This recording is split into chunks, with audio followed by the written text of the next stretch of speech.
र समग्र दाप्चा कसरी पछाडि पर्यो भन्ने मैले बुझेको म यहाँ पुगेरमा म अलि 5-6 वर्ष होला। तथापि नेतृत्वको हिसाबमा दाप्चा बजारमा जब बिपी राजमार्ग खुल्यो त्यो पश्चात त्यसको आदि अङ्ग त्यसले पनि द्वन्द्वकाल सुरु भयो। द्वन्द्वमा घर सम्पत्ति परिवार भन्दा आफू र परिवार बचाउँ भन्ने उद्देश्यले दाप्चाबाट अधिकांश दाजुभाइहरू विस्थापित पनि हुनुभयो। अहिले आएर हिजो त्यतिखेर के रहेछ भने अलि जातीय बेमेल पारस्परिक द्वन्द्व बुढाका विवाद हुँदाहुँदै दाप्चा बजारमा म 2033 साल फागुन 9 गते जन्मिएको। मैले जानेर जात्रा हेर्न आउँदा यहाँ म बाटो क्रस गर्न सक्दिनँ थिएँ। त्यो मेरो अनुभव हो। ताकि यहाँ 2-4 हजार मान्छेको भिडभाड हुन्छ। यो मेन पोइन्टमा त म आउनै सक्दिनँ थिएँ। ताकि हामी वहाँ माथि हाइटमा बसेर जात्रा हेर्नुपर्थ्यो। अर्को कुरा यहाँ यो हामीले यसलाई चाहिँ सेन्टर पोइन्ट मानेका छौँ। अहिले यो इलाका नम्बर 5 हो। पहिला दाप्चाको फुलबारी, श्यामपाटी, पुरानो गाउँ, छत्रेबाज, दरणपोखरी, खनालथोक 5वटा गाविस छ यो भरि। अहिले चाहिँ 7, 8, 9, 10, 11 हुन्छ। यो 9 नम्बर वडा नमोबुच्चा नगरपालिका छत्रेबाज 9 नम्बर वडाको। अनि यहाँ ऐतिहासिक कोटकालिका देवी मन्दिर छ जहाँ चाहिँ दसैँमा मौलो पूजा गर्ने भनेर भिडमभिड आएपछि जति बलि दिए त्यो नवमीको दिनमा कोटकालिकामा आएर त्यो पोत पर्व मनाएको उत्सव पनि लाग्छ।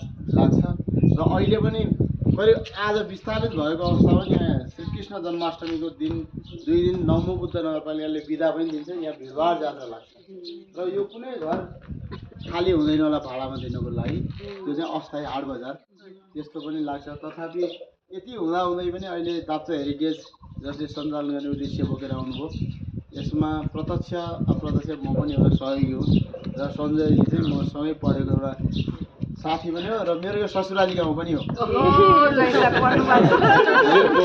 अनि ससुराली गाउँ पनि हो। वडा अध्यक्षज्यू पनि सँगसँगै हिँड्ने क्रममा दाप्चामा केही गरौँ नि त भन्ने उद्देश्यले हामी लागि पऱ्यो। आज यति खुसी लाग्यो। मैले अहिले त्यो साधनमा नि तपाईँहरू जानुहोस् म आज यतै बस्छु भनेर भने उहाँहरू गइहाल्नु। यहाँबाट 5-6 किलोमिटर तलदेखि रोसी खोलासम्म यसको उ छ। अत्यन्त पर्यटकीय सुन्दर बजार। यो अस्ति भर्खरै 1 वर्ष मनायो जहाँ कि हिजो यो दाप्चा बजार आज हाम्रो धेरै समय त्यसले नै हलमा ल्यायो। अहिले वैकल्पिक बाटाहरू बने र हाम्रो साथीहरू अत्यन्त आज सञ्जयजी काठमाडौँको बानेश्वर चौकमा घुमेर खाँदा पुग्ने एउटा केटा मान्छे आज दाप्चा बजारमा आएर घुमेर हिँडिरहनु भएको छ। होइन म जन्मेको ठाउँ केही गरौँ भन्ने उद्देश्यले आज दाइहरू जस्तो मान्छे आइपुग्नुभयो। होइन यहाँहरूलाई म पटक त्यहाँ शिलान्यास गर्ने क्रममा प्रत्यक्ष आइ पनि रहेको छु। तसर्थ अब समग्र दाप्चा चाहिँ आजका युवाले नि गरेनन् भने अब यो चाहिँ कुनैले गर्दैन भन्ने बुझाइले हामी अहिले चाहिँ एकचोटि जुरुक्क उठेर हेरौँ नि त भनेर हामी उठ्यौँ। र यहाँहरू अबले 2टा फाइदा भयो दाप्चालीहरूलाई। एउटा अहिले मेरो घर जग्गा बेच्छु भन्दा हिजो किन्ने मान्छे थिएन। किन किन्दैन थियो भने कोही छैन त्यहाँ, कोही बस्दैन, भूतको सहर हो यो दाप्चा, को बस्छ भन्थ्यो भने आज लौ न मलाई एउटा घर किनिदेऊ, एउटा जग्गा किनिदेऊ। त्यसको श्रेय चाहिँ दाप्चा हेरिटेजलाई जान्छ। उहाँको कारणले आज म उहाँको व्यक्तिगत परिचय मलाई थाहा छैन, मैले यो संस्था चिन्छु। अनि आज त्यहाँ आएर आज यो इलाकाभरि अहिले तपाईँ जानुभयो भने मठ मन्दिर जहाँ नेवार बस्ती बढी हुन्छ त्यहाँ चाहिँ देवी देवताको मठ मन्दिरहरू बनाउने अहिले कोटकालिकाले करोडौँ पैसा खर्च गरेर बनिरहेछ। भीमसेन खान तलवटेमा भीमसेन मन्दिर छ, बाटै हाइवे पर्छ। काँक्रेसम्म भीमसेन मन्दिर बनाएर पर्यटकीय दृष्टिकोणले तल नि घर बनेका छन् काँक्रेतिर भने 7 नम्बर पर्छ त्यो चाहिँ अलिक तल होइन। र अनि हामीले चाहिँ एउटा मैले अहिले लामो समय संयन्त्रमा काम गर्ने नि अवसर पाएँ। एउटा हारेको भने वडा अध्यक्ष चाहिँ हारेकै हो।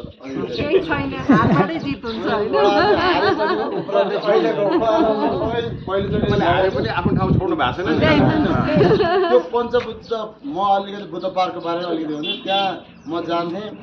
हाम्रो चाहिँ खर काट्ने, वस्तुलाई घाँस खुवाउन लाने, खर लिन जाने ठाउँ। अनि त्यहाँ चाहिँ भैँसी काट्ने, गाँ काट्ने, पकाल्ने ठाउँ, त्यस्तो एउटा चौर स्याउली बाग्ला आउँछ स्याउला ओछ्याएर टन्टो मासु बाग्ला आएर खाने ठाउँमा हाम्रो एउटा परिकल्पना त्यहाँ चाहिँ एउटा बुद्ध पार्क बनायो भने के होला भनेर भन्दा आज तपाईँ करिब करिब त्यहाँ जाँदा यहाँको भूगोलले हेर्दा त लुम्बिनी नै आएछ क्या हो नौबुद्ध नि जानुभयो त्यहाँ जानुहुन्छ दाप्चा आउनुहुन्छ तर यसलाई सेन्टर पोइन्ट मानेर हामी त्यहाँ पनि सकेभर प्रयत्नमै छ अध्यक्षज्यूले त अब कति काम त धेरै गर्नुभएको छ त्यो भनेर साध्य पनि छैन कि मसिनो कामहरू अलि अनि यहाँहरू जस्तो कन्टिन्यू दिनौँ हुन्छ यस्तो होइन दिनौँ आउँदा अब अहिले चाहिँ दाप्चा भ्यू छ भन्ने कुरा छ अनि यहाँहरूको नि यसमा साथ सहयोग हाम्रो दाप्चाले अपेक्षा के गर्छ भने भिजिट गरौँ आउँ होइन अहिले विज्ञापन नै रहेछ त होइन चिच्याएर हिँड्नेहरूले पिठो बेचिरहेछ नबोल्नेले बासमती चामल पनि राखिरहेको छ हामीले किन कम त अब हामीले धारावाहिक रूपमै चिच्याइरहेछ त्यसको उपलब्धि फलस्वरूप समग्र दाप्चामा कोही दिन यहाँ यति अन्तर्वार्ता निम्न एकजना भेट्थ्यो पुरानो एउटा लाइफ पनि छ यहाँ होइन यतातिर पहिला एकजना दुईजना बुढाबुढी आमाहरू भेटिने अनि उहाँले बुझेको कुरा गर्नुहुन्थ्यो यहाँ मैले बुद्ध दसैँमा बाहुनले त थोरै चिउरा किन्छ नेवारले नि व्यवस्थित थोरै दिन्छ तामाङ जातले अलिक बढी चिउरा किन्नुपर्ने अनि यहाँ चिउरा पनि साइज बस्छ कि पातलो चिउरा कसले बेच्छ बाग्लो चिउरा कसले बेच्छ अनि तामाङ जातिलाई त धेरै चाहिने अलिक ठुलो छाती धेरै होइन उहाँहरू 8-10 पाथी भर्नुपर्ने अनि त्यो चाहिँ रामो दुनो भनेर भरेको लाइफ मैले अहिले यसो स्मरण गरेँ भने अहिले पनि मलाई याद छ यस्तो बजार यहाँ हाटबजार अहिले चाहिँ हाटबजारको रूपमा लाग्छ त्यो बेला चाहिँ धारावाहिक यहाँका कतिपय साहुहरू राति सुत्न पाउनुहुन्थ्यो दसैँको अवधिभर उहाँहरूको सुत्ने टाइम छैन त्यो चाहिँ मैले अस्ति जन्मिहालेँ नि हेटेको इतिहास भने अब यो कृष्णजीको मन्दिर यहाँ दुईवटा रथहरू लाग्यो जस्तो लाग्छ त्यो पछाडि चाहिँ अध्यक्षज्यूसँग लाइन छ अहिले अहिले लाग्दैन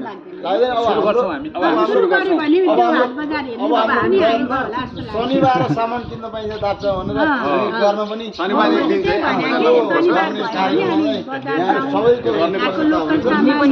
हाम्रो साथीले नि धेरै ठुलो इनिसिएसन लिइरहेछ बेला बेलामा हाम्रो साथीहरूको ग्रुप लिएर आएको छ होइन हामीलाई पनि घुम्न लिएर आएको छ हामी आएपछि हेर्छौँ यहाँ हामीले अरूलाई भन्छौँ त्यसो हाम्रो जेठानले अस्ति भन्नुहुन्थ्यो बसौँ भाइ मुला चाहिँ त्यो भित्र काठ बसिसकेको थियो अरे अर्ग्यानिक हो भने चाहिँ हारालुस हो अर्ग्यानिक खाने पनि हो अर्ग्यानिक